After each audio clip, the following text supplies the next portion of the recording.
Question में ये बात कर रहे हैं विक्टोरिया फॉल की, और इसकी हाइट इन्होंने बताई है कि ये 63 मीटर है। वहाँ से पानी गिर रहा है। थोड़ा डायग्राम में बना के एक्सप्लेन कर दूँ। ये सपोज़ करिए पानी गिर रहा है, और कितनी हाइट से गिर रहा है क्वेश्चन के अकॉर्डिंग, ये 63 मीटर है, राइट। तो जब ये पानी नीचे आएगा तो शुरुआत में यहाँ पर due to height potential energy रहेगी, बट धीरे धीरे वो कम होने लगेगी और उसके बदले काइनेटिक एनर्जी यहाँ आने लग जाएगी। Kinetic energy at the time of strike with ground यहाँ पर होगी।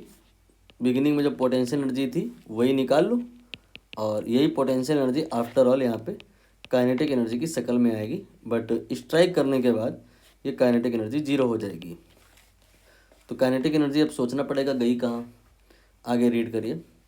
What is the difference in temperature of the water at top and at bottom.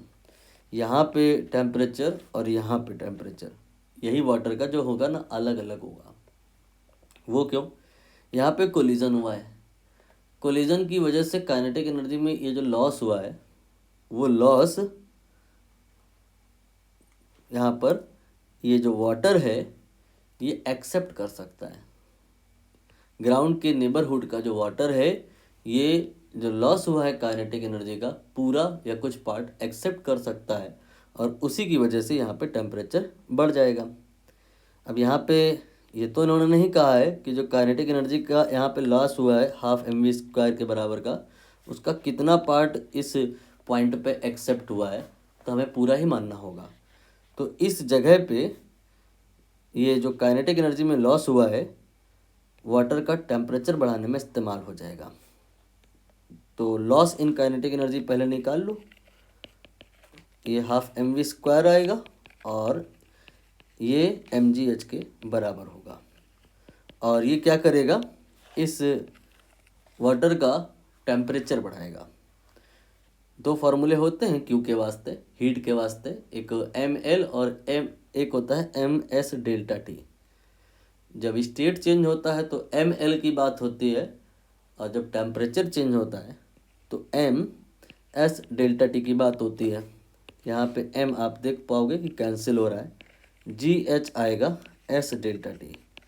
यहाँ पे g, h और s, ये जो तीन लोग हैं इनकी वैल्यू रख देंगे तो डेल्टा टी आ जाएगा। g का वैल्यू लगभग में अगर हम बात करें तो 10 लेकर के चलेंगे। h year will be 63। s ये इन्होंने बताया है, ये जो इन्होंने बताया है यूनिट, SI यूनिट नहीं है ये, तो हम इसके करस्पॉन्डिंग SI यूनिट में जो s की वैल्यू होती है वो रखेंगे, वो हमें याद होती है 4200, then multiplied by delta T. एक जीरो यहाँ पे कैंसिल कर दो तो डेल्टा टी की वैल्यू आ गई 63 डिवाइडेड बाई 420। अब इसको हम सॉल्व कर लेते हैं। 63 डिवाइडेड बाई 420, ये आपका 0.15 आया है। 0.15, ये 3 डिजिट तक ऑप्शन एक दिए हैं। कोई बात नहीं, हमें 3 डिजिट तक निकालने की ज़रूरत नहीं है, इतने से ही समझ आएगा। सारे ऑप्शन को आप चेक करें तो जो ए ऑप्शन है इसको ही आप 0.15 कह सकते हैं, और किसी को आप 0.15 नहीं कह सकते हैं। तो यहाँ पे ए ऑप्शन सही हो जाएगा।